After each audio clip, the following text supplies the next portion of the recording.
Calendars topic నుంచి అడిగే క్వశ్చన్స్ని సాల్వ్ చేయడానికి ఈ ఆడ్ డేస్ అనే కాన్సెప్ట్ని తెలుసుకోవడం చాలా చాలా ఇంపార్టెంట్. ఎందుకంటే ఎగ్జామ్లో దీన్ని బేస్ చేసుకునే క్వశ్చన్స్ అడుగుతారు. ఈ చిన్న ట్రిక్ చూడండి.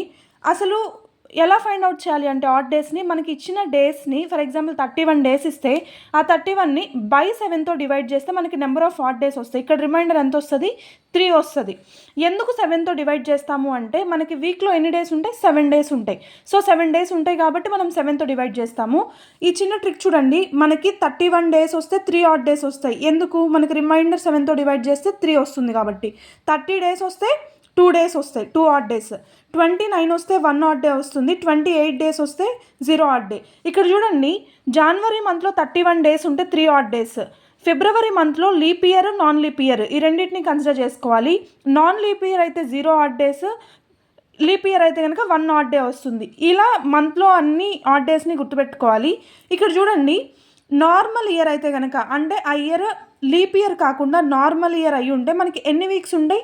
52 వీక్స్. 365 అంటే 52 వీక్స్ ప్లస్ 1 ఆడ్ డే ఉంటుంది.